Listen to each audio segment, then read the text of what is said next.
नमस्कार दोस्तों, स्वागत है आप सभी का आज के सेशन में। दोस्तों ये चल रही है इंपॉर्टेंट टॉपिक सीरीज जहां पर हम डिस्कस कर रहे हैं मोस्ट इंपॉर्टेंट टॉपिक्स। दोस्तों आज का टॉपिक जो मैं डिस्कस करने वाला हूं उसका नाम है interest rate risk. Module D के अंतर्गत ये टॉपिक आता है, मॉड्यूल डी, जहां पर हम डिस्कस करते हैं बैलेंस शीट मैनेजमेंट। तो बेसिकली आप देख सकते हैं यहाँ पर मैंने इंपॉर्टेंट टॉपिक्स, मॉड्यूल ए हो चाहे बी हो चाहे सी हो चाहे डी हो, सबके जो मोस्ट इंपॉर्टेंट टॉपिक हैं जिनसे रिलेटेड आपके जून 2025 या इसके पहले के एग्जामिनेशन में क्वेश्चंस पूछे जा चुके हैं, वो मैं आपको यहाँ पर करा रहा हूँ। तो ये भी एक इंपॉर्टेंट टॉपिक है जिससे रिलेटेड आपके एग्जाम में क्वेश्चंस आते हैं। तो हम बात करेंगे क्या होता है इंटरेस्ट रेट रिस्क, ठीक है, क्या क्या इसके सोर्सेज होते हैं, यानी कि all about interest rate risk, इसके बारे में डिस्कशन करेंगे। क्या कुछ रूलिंग प्रोविजन है तो वो भी हम यहाँ पर डिस्कशन करेंगे। उम्मीद करता हूँ अब तक जो इंपॉर्टेंट टॉपिक सीरीज है आपको पसंद आई होगी। कहीं पर कुछ भी अगर डाउट आपको लगता है तो कमेंट सेक्शन आपके लिए हमेशा ओपन है। आप कमेंट सेक्शन में कमेंट करके हमें बता सकते हैं जो भी आपका डाउट है या आपके कोई सजेशंस हैं, सब कुछ वेलकम है। तो चलिए बिना टाइम वेस्ट करते हुए स्टार्ट करते हैं आज का सेशन जो है on the topic interest rate risk, ब्याज दर जोखिम। ठीक है, सीधे सीधे इसेंशियल्स ऑफ इंटरेस्ट रेट। सबसे पहले इंटरेस्ट रेट रिस्क क्या है, तो नाम ही है ब्याज दर जोखिम। बैंक का काम ही क्या है, उधार देना और लोगों की जमाओं को स्वीकार करना। यानी कि जो ब्याज है वो बैंक के लिए एक बैकबोन की तरह से काम करता है, क्योंकि ब्याज ही बैंक को वापस मिलता है और ब्याज ही बैंक देता है। जो पैसा बैंक के पास डिपॉजिट के रूप में जमा है उस पर बैंक क्या करेगा, ऑब्वियसली उस पर रिटर्न्स देता है। ठीक है, तो यानी कि ब्याज देता है। और जो पैसा उसने लोन के रूप में या इन्वेस्टमेंट के रूप में मार्केट में डाला हुआ है उस पर भी उसे क्या मिलता है, ब्याज मिलता है। और इन्हीं दोनों के ब्याज का डिफरेंस जो है, ठीक है, ये क्या कहलाता है, यही नेट इंटरेस्ट इनकम कहलाती है बैंक की। और यही बैंक की जो इनकम है उसका प्रमुख सोर्स है, क्योंकि बैंक आज भी इन्हीं दोनों प्रिंसिपल फंक्शंस पर आधारित हैं। अब तो नंबर ऑफ फंक्शंस बैंक करते हैं, बट मेनली हम जिस फंक्शंस की बात करते हैं वो ये दो ही हैं, ठीक है, accepting deposit and granting loans.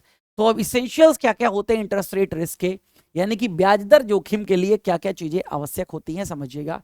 तो interest rate risk means the risk that a bank's financial conditions may be affected because of changes in interest rate। यानी कि जो बैंक की फाइनेंशियल कंडीशन है, और बैंक की फाइनेंशियल कंडीशन या financial position किस स्टेटमेंट के द्वारा पता चलती है, बैलेंस शीट के द्वारा। दैट्स वाई हम बैलेंस शीट में इंटरेस्ट रेट रिस्क की बात करते हैं। तो बैंक की फाइनेंशियल पोजीशन जो है वो क्या होती है, ब्याज दर के बदलने से बदलती है। ब्याज दर अगर पॉजिटिव बदलेगा यानी कि बढ़ेगा तो क्या होगा, बैंक को फायदा मिलेगा। ब्याज दर अगर बैंक के एडवर्स में है यानी कि अपोजिट हो जाएगा, सोचा था बढ़ेगा लेकिन घट गया, तो बैंक को इससे क्या हो जाएगा, लॉस हो जाएगा। Every bank faces this risk as a normal part of business. हर एक बैंक ये रिस्क फेस करता है क्योंकि ये बैंक के लिए नॉर्मल फेस ऑफ बिजनेस है। ऑब्वियसली काम ही यही है, तो ये जोखिम तो आपको झेलना ही झेलना है। And it can even help banks earn profit. और ये अगेन बैंक इसको झेलता ही झेलता है और ये हेल्प भी करता है बैंक के प्रॉफिट से। मैंने बताया ना, अगर पॉजिटिव वे में इंटरेस्ट रेट बढ़ेगी तो ऑब्वियसली बैंक के लिए क्या होगा, प्रॉफिट्स होंगे। But if this risk becomes too high, अगर ये रिस्क बहुत ज्यादा बढ़ जाता है, it can hurt the banks earnings and capital. तो ये क्या करेगा, बैंक की अर्निंग और कैपिटल को ऑब्वियसली नुकसान पहुंचाने का कार्य करेगा। बहुत अच्छे से ध्यान रखिएगा, ठीक है। आगे बढ़ते हैं। When interest rate changes, they directly affected a bank's net interest income। यही मैंने आपको बताया कि नेट इंटरेस्ट इनकम क्या होती है, डिफरेंस होती है इंटरेस्ट अर्न्ड, ठीक है, और इंटरेस्ट पेड ऑन डिपॉजिट्स। जो लोन पर इंटरेस्ट अर्न किया और जो डिपॉजिट पे पे किया, इसका बीच का डिफरेंस ही इंटरेस्ट इनकम कहलाता है। तो ये इंटरेस्ट इनकम क्या होती है, इंटरेस्ट रेट के बदलने से अफेक्टेड होती है, बिल्कुल अफेक्टेड होती है। They also affect other income expenses that depend on interest rate. ये उनको भी, जो भी इनकम या एक्सपेंसेस होते हैं, ठीक है, उनको भी अफेक्ट करता है। In addition the value of the bank assets liabilities, ये भी अफेक्ट होती है। Value of the banks, obviously आप ये सोचिएगा वैल्यू का मतलब क्या है। जैसे मान लीजिएगा मैंने 100 रुपए कहीं पर निवेश किए और मुझे लगता है ब्याज दर मुझे मिलेगी 10%, तो मेरे पास इन फ्यूचर वैल्यू कितनी होगी, 110 रुपए। लेकिन अगर वहां ब्याज दर घट गई, वैल्यू वहां पर ब्याज दर हो गई 8%, तो मेरी फ्यूचर वैल्यू जो मुझे मिल सकती थी 110 रुपए, अब 108 रुपए मिलेगी 8% के हिसाब से। तो याद रखिएगा वही लिखा है कि बैंक की जो संपत्तियां हैं, बैंक के जो दायित्व हैं, और जो ऑफ बैलेंस शीट आइटम्स हैं जैसे लेटर ऑफ क्रेडिट है, बैंक गारंटी है, सब चीजें ये भी चेंजेस होते हैं, ठीक है, क्योंकि इनके जो present value of cash flows हैं वो इंटरेस्ट रेट के हिसाब से क्या हो जाते हैं, बदल जाते हैं, चेंज हो जाते हैं। देन इन सिंपल वर्ड्स की बात करें तो इंटरेस्ट रेट रिस्क क्या है? Interest rate risk is the chance of fluctuations NII. Interest rate risk का मतलब है कि एनआईआई जो नेट इंटरेस्ट इनकम है उसमें फ्लक्चुएशन आएगा, या फिर जो नेट इंटरेस्ट मार्जिन है, नेट इंटरेस्ट मार्जिन कैसे निकल करके आता है, नेट इंटरेस्ट इनकम को डिवाइड कर देते हैं अर्निंग एसेट से तो निकल करके आता है नेट इंटरेस्ट मार्जिन, ये भी अफेक्टेड होता है due to interest rate movement. The risk happens mainly because banks hold assets and liabilities with the different amounts, maturity dates or dates when interest rate are reset या roll over dates। तो ये risk तो happen होगा ही होगा, यानी कि ये risk होगा ही होगा, क्योंकि बैंक्स जो हैं यहाँ पर, ठीक है, होल्ड करते हैं एसेट्स और लायबिलिटीज को। एक बैंक के लिए एसेट्स होती हैं उनके द्वारा दिए गए लोन, एक बैंक के लिए लायबिलिटीज होती हैं उनके द्वारा एक्सेप्ट की गई डिपॉजिट्स, ठीक है। तो दोनों ही तरफ इंटरेस्ट रेट बदल सकता है, तो दैट्स वाई लिखा है कि अगेन ये रिस्क हैपन होता है क्योंकि बैंक एसेट और लायबिलिटीज को होल्ड करते हैं अलग अलग अमाउंट्स की, ठीक है, मैच्योरिटी डेट्स की, ये सब लिखा है। अब बात करते हैं sources of interest rate risk. जो ब्याज दर जोखिम है वो कहां कहां से आता है, क्या क्या उसके सोर्सेज हो सकते हैं? तो पहला सोर्स है यहां पर गैप और मिसमैच रिस्क। गैप और मिसमैच का मतलब क्या है समझिएगा, बैंक को डिपॉजिट मिल रही है और बैंक इसी डिपॉजिट से क्या दे रहे हैं, लोन मिल रहे हैं। लेकिन मान लीजिएगा बैंक को डिपॉजिट मिली थी 1 ईयर की और बैंक ने लोन दे दिया यहां पर कितना, 5 ईयर्स का। अब अगेन याद रखिएगा यहां पर अलग रेट ऑफ इंटरेस्ट फिक्स हो गई, यहां पर अलग रेट ऑफ इंटरेस्ट फिक्स हो गई, लेकिन याद रखिएगा यहां पर 1 साल के बाद ट्रांजैक्शन क्या हो जाएगा, खत्म। अगला ट्रांजैक्शन किस रेट पर होगा नहीं पता, ठीक है, बट ये आपने 5 साल का दे रखा है। तो मैच्योरिटी मिसमैच या गैप मिसमैच, कि कई बार देना ज्यादा पड़ रहा होता है, मिल कम रहा होता है, तो जो गैप या मिसमैच है ये भी ब्याज दर जोखिम को बढ़ाने का काम करती है, हमेशा ध्यान रखिएगा। तो गैप और mismatch risk arises when a bank assets and liabilities have different amounts, अलग अलग अमाउंट है, अलग अलग मैच्योरिटी पीरियड है, या फिर रीप्राइजिंग डेट्स हैं, अलग अलग रीप्राइजिंग डेट्स। रीप्राइजिंग डेट्स का मतलब लोन 2 साल का है तो 2 साल बाद लोन मैच्योर होगा, ठीक है, फिर आगे के बारे में सोचेंगे किसको और लोन देना है, और अगेन डिपॉजिट्स 1 साल में मैच्योर हो रही है, तो अलग अलग डिफरेंट डिफरेंट मैच्योरिटी है, डिफरेंट डिफरेंट अमाउंट्स हैं, इन सब के बारे में हम मिसमैचेस की बात करते हैं। तो मिसमैच का मतलब जब एसेट्स और लायबिलिटीज एक साथ मिसमैच हो रही हो, समझ गए मेरी बात या नहीं? तो ऑब्वियसली ब्याज दर मार्केट में क्या होता है, एक समय में बढ़ेगा घटेगा, लेकिन उसका बेनिफिट आपको नहीं मिल पाएगा, ये मिसमैच की वजह से, मिसमैच की वजह से। तो गैप का मतलब क्या है, difference between assets and liabilities, difference between assets and liabilities whose interest rate are reset during a given period. If assets and liabilities mature or reprice at different times, mismatch occurs. This mismatch can result in gain or loss depending on how interest rate move in the market. मैंने आपको बता दिया। अगला यहां पर आता है example देखिएगा, a bank has a liability of 100 crore at 9% interest maturing in 1 year. These liabilities are used to fund assets of 100 crore at 10% interest maturing in 2 years. समझिएगा क्या है यहां पर, एक बैंक के पास लायबिलिटी का मतलब है डिपॉजिट आई, एक बैंक के पास 100 करोड़ की डिपॉजिट आई है जिस पर 9% का ब्याज उसको देना है, लेकिन ये 1 साल में मैच्योर हो जाएंगी, यानी कि 1 साल में खत्म हो जाएंगी, अगले साल की बात अगले साल में देखेंगे। इन्हीं 100 करोड़ को बैंक ने क्या कर दिया है, ठीक है भाई, जो ये हैं सोर्सेज ऑफ फंड्स डिपॉजिट्स, अब एप्लीकेशन ऑफ फंड्स लोन दे दिया गया, तो 100 करोड़ का लोन बांट दिया गया है 10% ब्याज पर, और ये ब्याज का पैसा मतलब ये लोन का पैसा पूरा वापस कब आएगा, 2 साल में। तो टाइमिंग इसका 2 साल। अब पहले साल क्या हो गया, बैंक को 1% का प्रॉफिट मिल गया, क्योंकि 9% देना है और 10% मिलना है, तो 1% का प्रॉफिट पहले साल मिल गया। बट पहले साल ये तो मैच्योर हो गई, लेकिन इससे क्या है, दूसरे साल भी कितना मिलना है, 10%। अब याद रखिएगा रीप्राइजिंग में रेट्स बदल गई, अब यहां पर ठीक है 9% की जगह क्या हो गया, ठीक है, मतलब liabilities mature after 1 year must be rolled at prevailing market rate. If interest rate remain the same 9%, the bank continues to earn 1 crore. इसका मतलब यह है अगर ये एफडी मैच्योर हो गई थी लेकिन रोल ओवर कर दिया गया 1 साल के लिए तो 9% चल रहा था, अगर ये मिल रहा है तब तो ठीक है। लेकिन अगर ऐसा होता है, अब 1 साल बाद मैच्योर हो गया, रोल ओवर किया, लेकिन रोल ओवर करने पर इंटरेस्ट रेट कितना आ गया 11%, तो याद रखिएगा यहां तो अगले साल आपको 10 ही मिलना है, पहले कंफर्म्ड है, और यहां कितना देना पड़ेगा 11%, तो आपको 1% का क्या हो जाएगा, लॉस हो जाएगा। तो ये है मैच्योरिटी मिसमैच, यानी कि जितने समय के लिए डिपॉजिट्स आई हैं उससे ज्यादा समय के लिए आपने क्या कर दिया, उसको लोन के रूप में बांट दिया है। देन ठीक है, आगे समझिएगा एग्जाम्पल 1।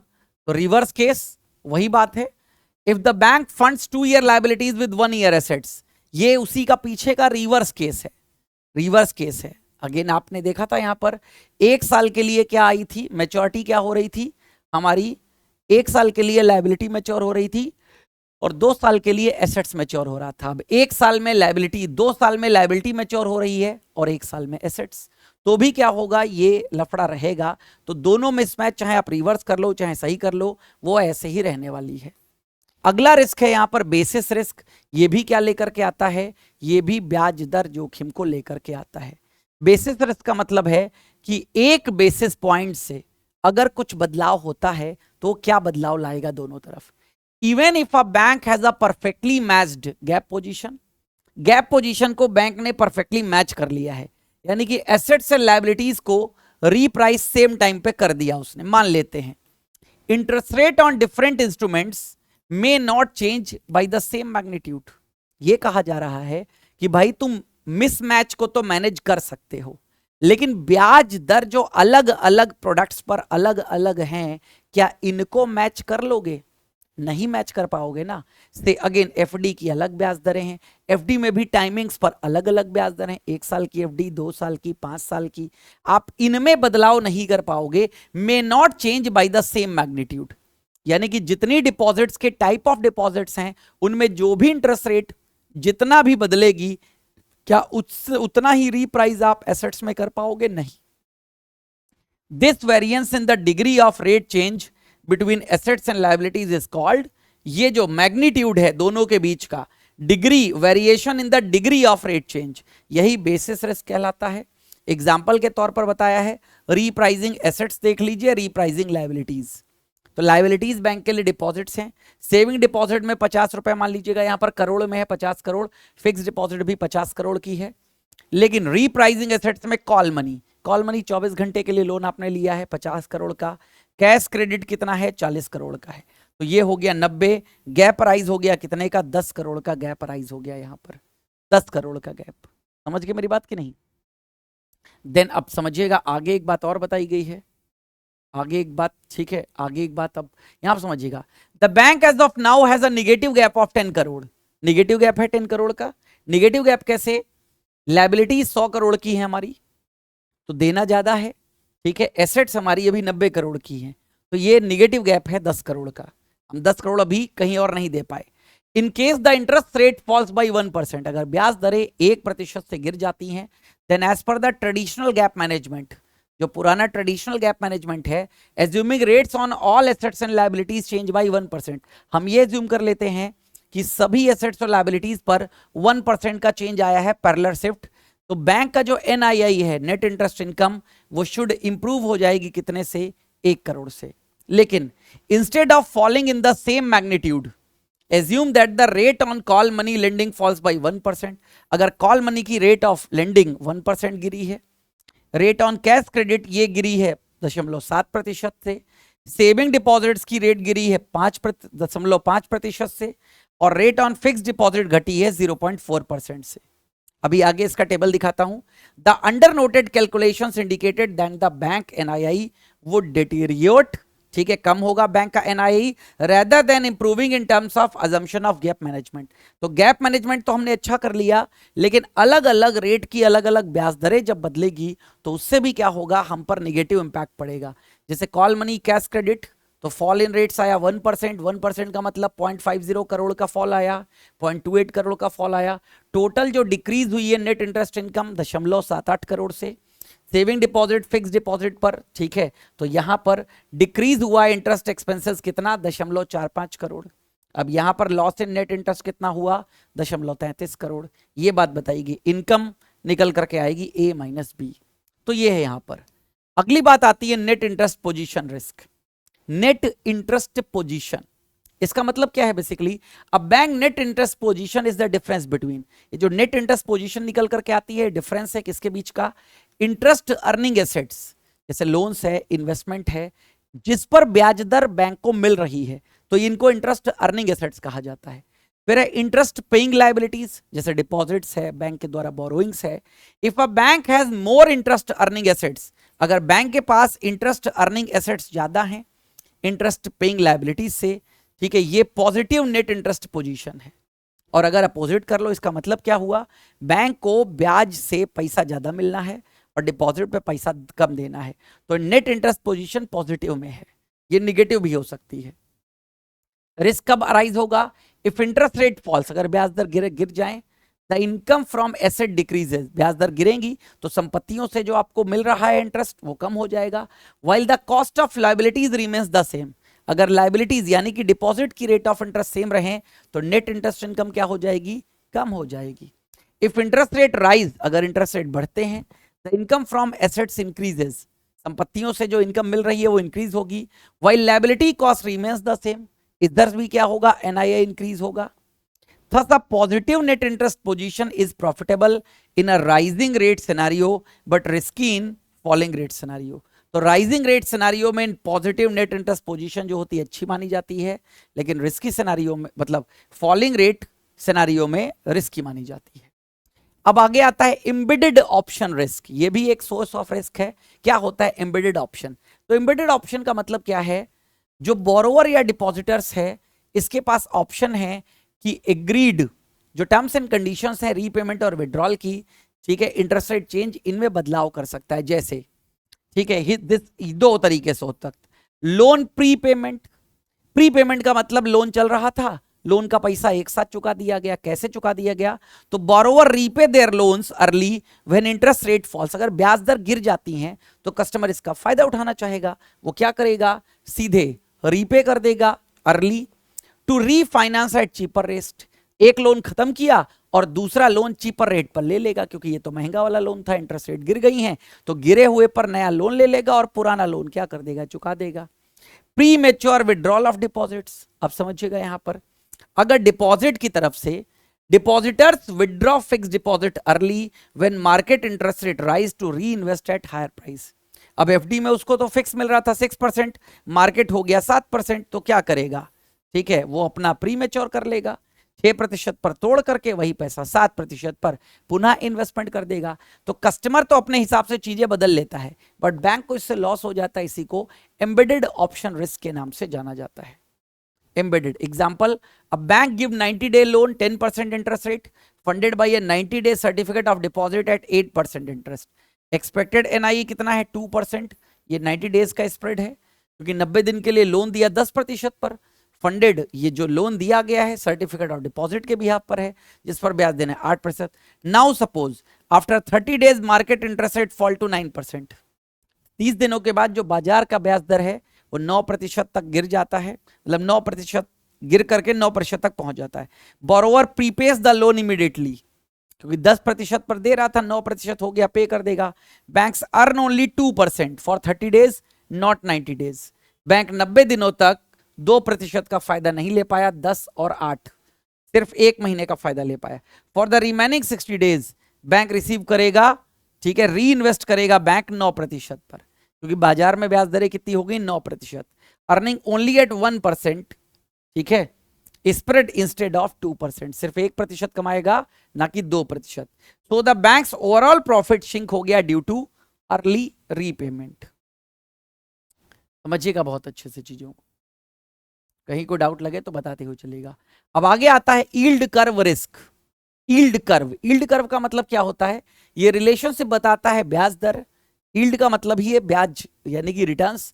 तो यील्ड और मैच्योरिटी ऑफ फाइनेंशियल इंस्ट्रूमेंट्स, कब वो मैच्योर हो रहे हैं, तो यील्ड कर्व, जैसे ट्रेजरी बिल हो गया, गवर्नमेंट बॉन्ड्स हो गए, तो नॉर्मली जो यील्ड कर्व होता है वो अपवार्ड स्लोपिंग होता है, अपवार्ड स्लोपिंग, ऊपर की तरफ, यानी कि लॉन्ग टर्म रेट्स ज्यादा होती हैं in comparison to short term rates, long term के लिए रेट्स ज्यादा रखी जाती हैं in comparison to short term rates, but due to economic cycles of RBI, due to economic cycle, या तो अगेन अर्थव्यवस्था के चक्र के कारण या फिर आरबीआई के इंटरवेंशन के कारण, shape of the yield curve में चेंज। यील्ड कर्व का शेप चेंज हो सकता है, स्टीपन हो सकता है, फ्लैटन हो सकता है या इन्वर्ट हो सकता है। व्हेन दिस हैपन, बैंक की जो एनआईआई है वो एडवर्सली अफेक्टेड होगी। इवन एसेट्स और लायबिलिटीज को रीप्राइस कर दिया गया सेम फ्रीक्वेंसी, यानी कि सेम समय पर, फिर भी अफेक्टेड होगा। ठीक है, जैसे स्टेप 1 देखते हैं, initial situation, bank fund 3 year floating deposits with 3 year floating loans reprice quarterly. Bank 3 साल के लिए जो फ्लोटिंग डिपॉजिट्स आई है, फ्लोटिंग यानी कि ब्याज दरें बदलती रहेंगी, सेम एज 3 साल के लिए लोन दे दिया गया है फ्लोटिंग रेट पर, यानी कि ब्याज दर बदलती रहेंगी। Page depositors 100 BPS above 91 day T bill 12.5%, 100 का मतलब है 1%, यानी कि T bill 90 day T bill का प्राइस है 12.5%, तो 1% का स्प्रेड है 13.5%।